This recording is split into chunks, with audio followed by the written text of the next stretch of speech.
grew up in a textile mill village in South Carolina, and we had chickens in the backyard. Now these weren't pet chickens. We had them for the eggs and the food. We had 10 hens and one little mean badass rooster named Henry. Henry was, well, he was psychotic. And whenever I would go into the pen in the coop with my mother and my grandmother to get the eggs, Henry would come out flying. He had his claws out, his feathers ruffled. He'd knock me down and flog me. And I would get rescued by my mother. And even so, I grew to like chickens. I liked them fried, barbecued, I liked baked. And whenever one of these chickens was going to make it to the dinner table, my father was the chief executioner and chicken plucker. This was a big deal in our neighborhood. We would run up and down the street, my sister and I. Daddy's going to kill a chicken tomorrow, come over. Well, some of these kids didn't have television. And so we gathered around, and my father would take the chicken and put him on the chopping block, take the axe. The head would go one way, and the body would go another. And the body would flop around and jump and go into spasms. And we would run and scream. It was just so much fun. Now, I know this sounds barbaric now, but it was a way of life back then. And, well, Colonel Sanders and Chick-fil-A do it every day. You just don't see it. Now, because it takes a chicken a while to know that it doesn't have a head, it made me wonder about the intelligence of chickens. Well, a few years later, I'm in high school, and I'm on a double date with my buddy Louie. I've got my girlfriend Sandy and her best friend Betty. And we're going to go on a double date from Greenville, South Carolina, on a Sunday afternoon, up to Cherokee Indian Reservation in North Carolina.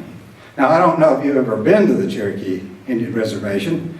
It's where the once mighty Cherokees wound up living in the mountains with tacky gift shops all around. There's a bear, toothless bear in a cage, Indian men dressed in headdresses made in Japan.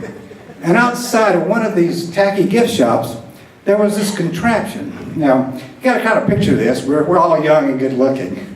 And Louie's my buddy, and he's on the double date with us. And Louie's got this Elvis thing going with his sideburns and his dark hair, and he's kind of a quiet guy. And outside of one of these gift shops, there's this contraption. Try to imagine this. It's about 5 foot high, it's about 4 foot wide, 2 foot deep, and across the top of it, it says Bird Brain Challenge. And in this corner on the left-hand side, there's a little glass window, and in there's a chicken. And on the right-hand side, there's a tic-tac-toe screen. It's electronic, primitive. And for $0.25, you can get this chicken to play tic-tac-toe with you. Well, Louie's excited, he's excited. He's going to show Betty, this date, how good he is. So he puts $0.25 in, and the chicken sort of perks up. It looks at us. And then there's a little petition there inside there with the chicken. It says thinking booth. And the chicken sticks his head behind there, and the X appears in the middle square. Well, Louie's got to stop it, so he puts an O in the corner. The chicken counters with an X down here, and it goes back and forth, back and forth. It's a tie. Louie is distressed. $2.25 later, Louie has lost once, and he's tied 8 times. Now he lost one. He tied 8 times, lost once. He lost once on purpose because he was trying to fool the chicken. Because he thought that chicken was in some sort of pattern, and if he just obviously lost, but no, the chicken beat him. And while this is going on, a crowd's gathered around. And it's like the old Wild West. It's man versus beast. And Louie's got a frown on his face and sweat, and the chicken doesn't seem to care. And he's going to put another $0.25 in.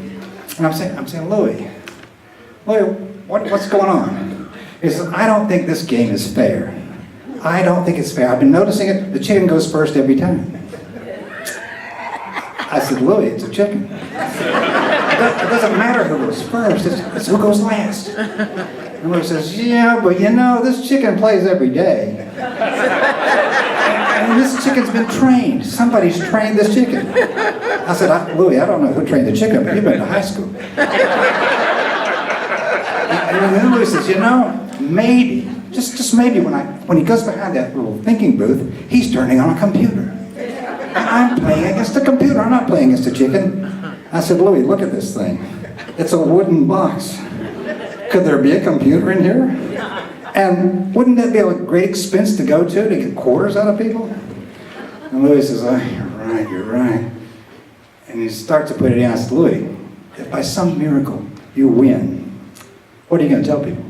You beat a chicken at TikTok.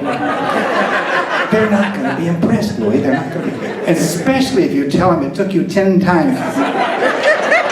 At this point, Louis says, okay, I give up. Even so, Betty is impressed with Louis for sticking with it, and she dates him for another 6 months. And years later, well, look, first, before we left, we realized that chickens are smarter than we think they are, and you shouldn't be throwing your quarters away on a gimmick, and you should learn to lose gracefully.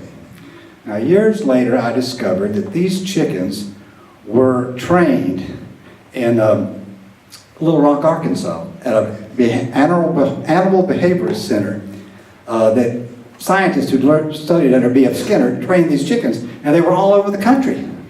They were from Texas to New York, tic-tac-toe playing chickens. Louis took comfort in this, knowing that the chicken was playing for food, and he was playing for pride, and a scientist had trained this chicken. And that's what the lesson you should learn from this is, chickens can be smart.